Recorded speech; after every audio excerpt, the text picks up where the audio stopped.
Fusion energy. It's like the holy grail of clean energy, isn't it? I mean, who wouldn't want a nearly limitless power source that's also, good for the planet? But how do we actually go from like sci-fi dream to a working power plant? That's what I'm so stoked about for today's deep dive. We're looking at the UK's STEP program, and let me tell you, these guys are not messing around. They're aiming to build a prototype fusion power plant that could like literally power your house. That's right. And what's really unique about STEP is that it's designed from the ground up to deliver electricity to the grid. Most fusion projects are focused on proving the science, but STEP is all about, well, making it practical. And that leads to some really fascinating research. Okay, so let's talk practicality. We got a stack of research papers from STEP, and the first thing that jumps out at me is their design philosophy. Smallest and cheapest. Sounds great on paper, but how do you actually do that with something as mind-bogglingly complex as a fusion power plant? Well, it all comes down to making smart choices every step of the way. Take the magnets, for example. They decided to go with these high-temperature superconducting magnets, which, as you can probably guess, require a lot of maintenance.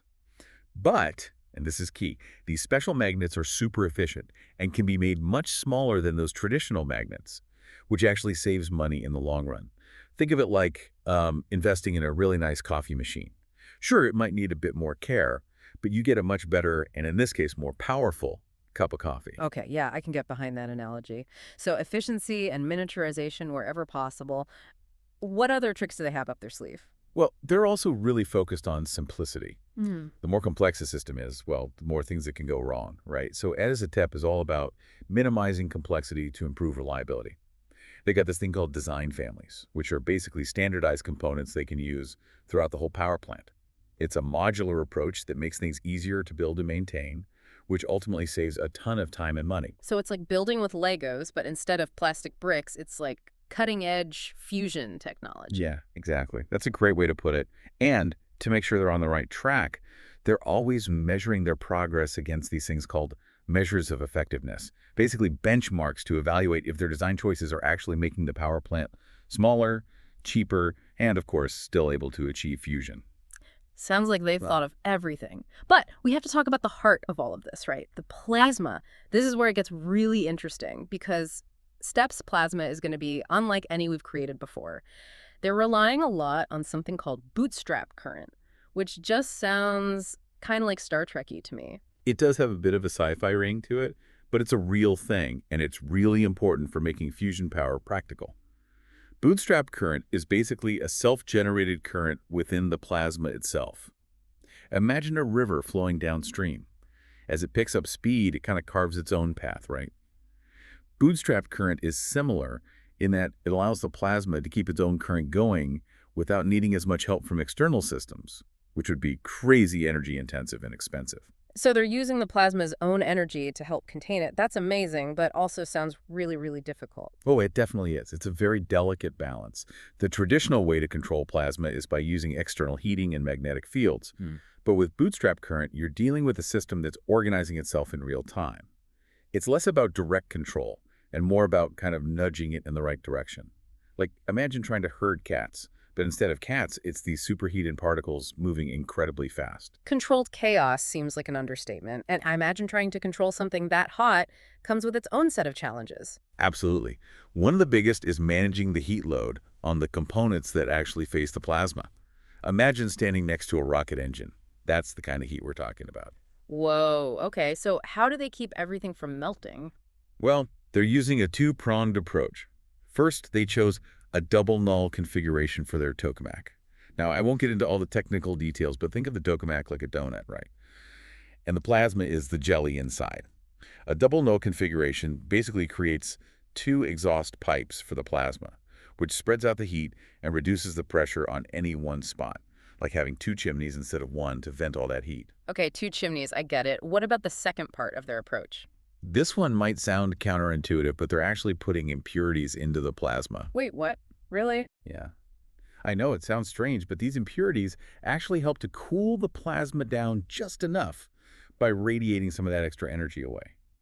Think of it like turning down the burner on your stove a little to keep the pot from boiling over. They have to be super careful with this, though. Too much impurity, and you risk stopping the fusion reaction altogether.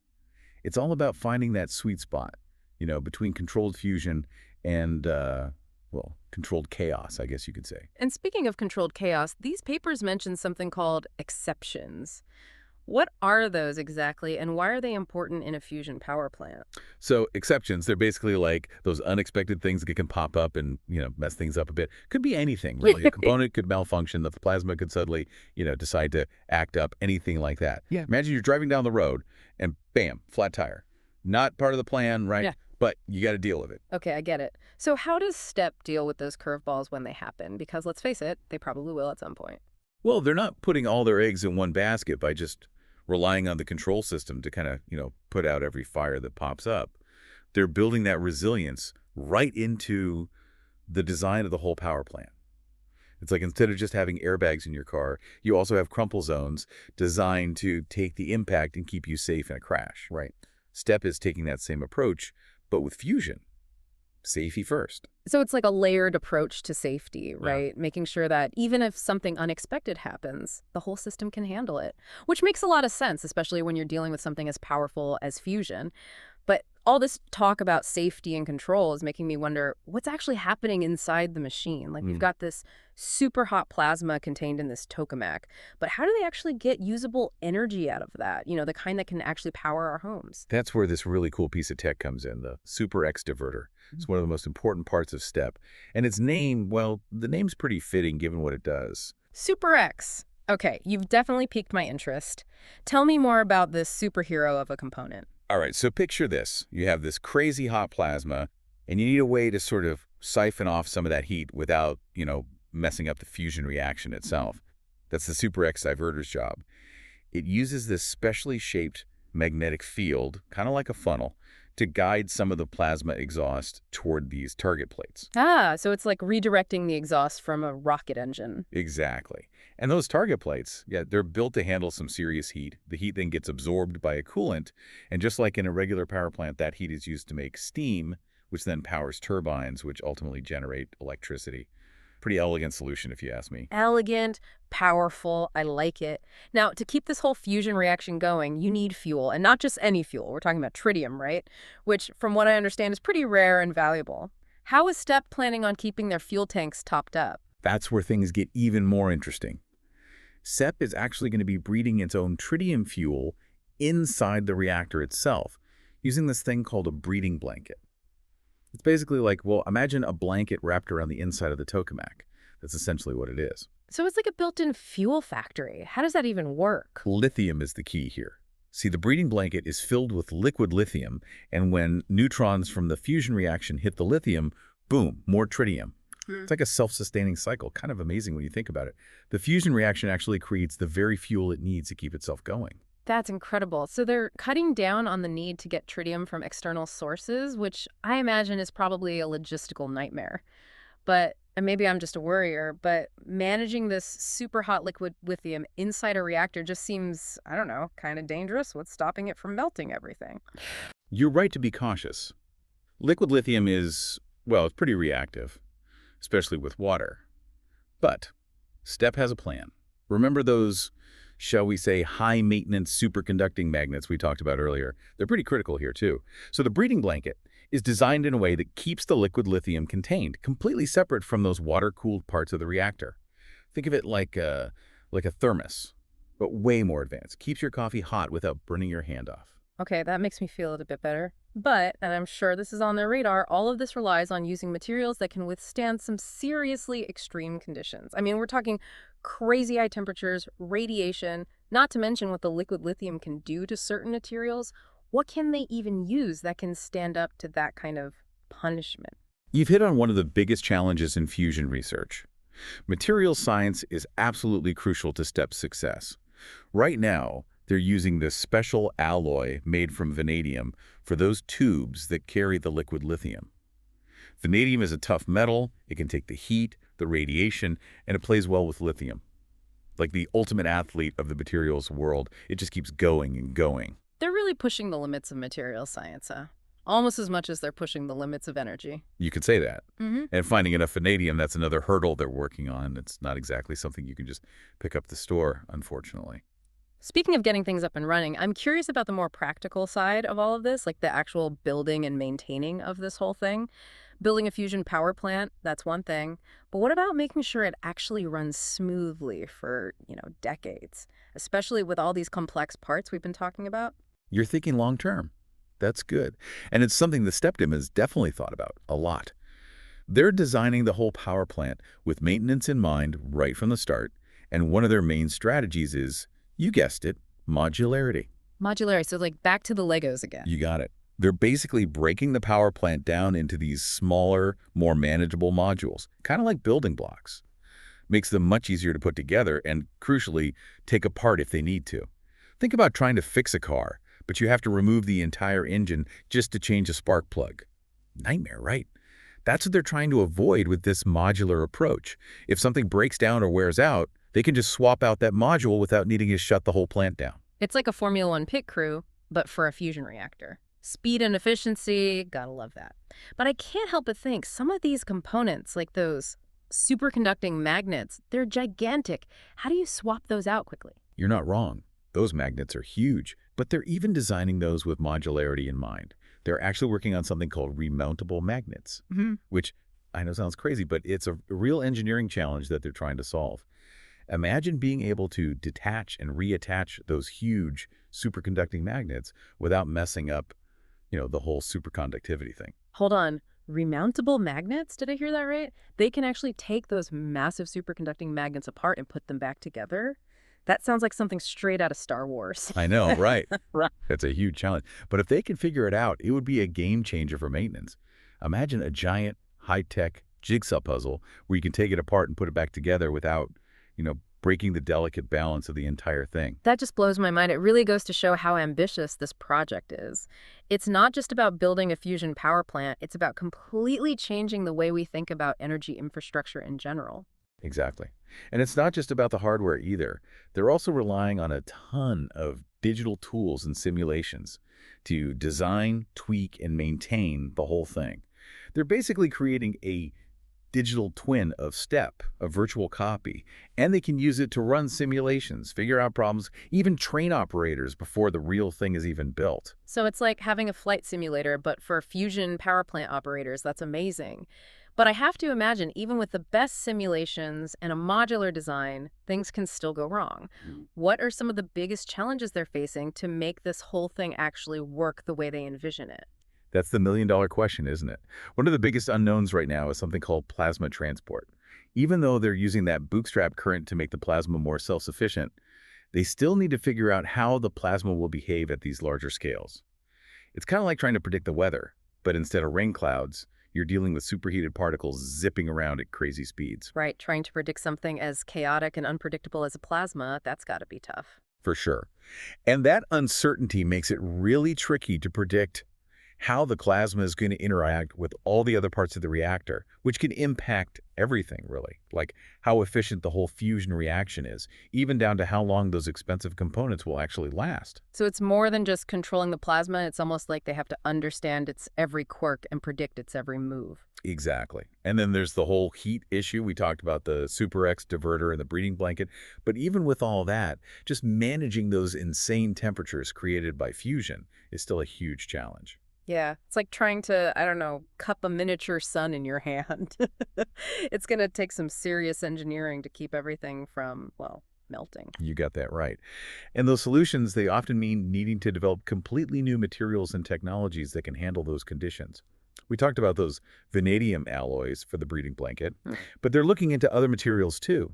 Things like ceramics and composites that can handle the heat and radiation without falling apart after a while. It's like they're pushing the boundaries of material science right alongside the frontiers of fusion energy. 100%. And they're also turning to some really cool technologies like AI and machine learning to analyze data, optimize their designs, and even control the plasma in real time. AI and fusion, now that is a powerful combination. It feels like we're on the verge of something incredible. It certainly feels that way. But we have to remember that STEP is still just a prototype. It's a test. There's still a lot we don't know, and there are definitely risks.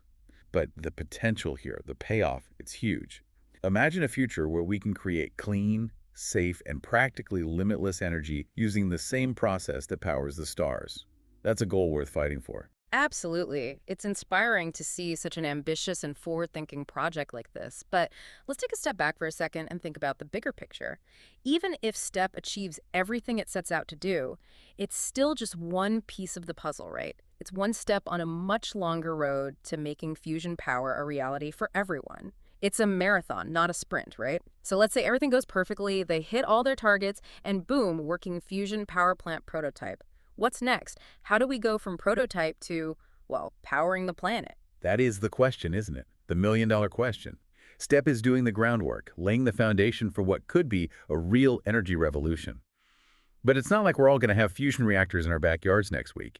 Even if STEP works flawlessly, there are still some big picture hurdles to clear. Like what? What are the biggest challenges to making fusion power a widespread reality? Well, one of the big ones is scale. The STEP, remember, it's a prototype. It's meant to show that fusion power can be practical at a smaller scale. But to actually make a difference globally, we need to figure out how to scale this whole thing up. I mean, really scale it up to an industrial level.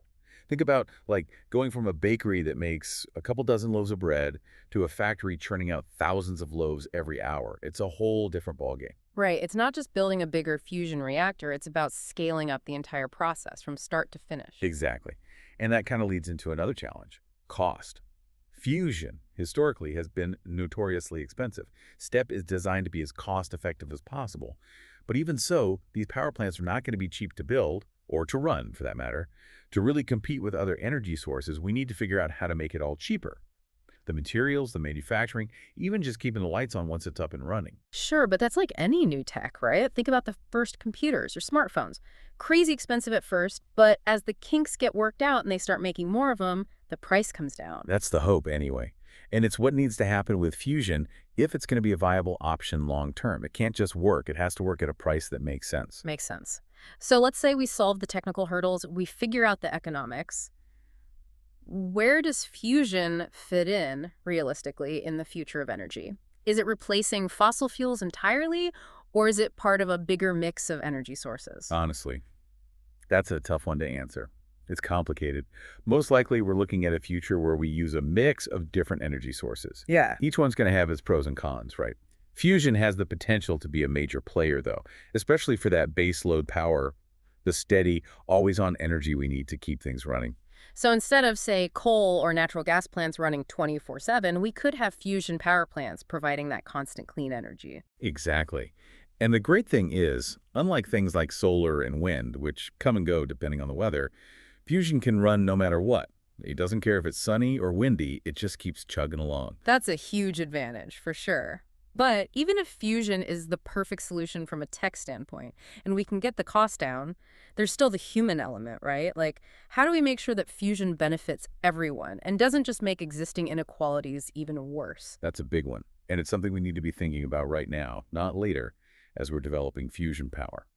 Equitable access is huge, both within and between countries. And we can't forget about the environmental impact either. Fusion's way cleaner than fossil fuels, for sure, but it's not zero impact.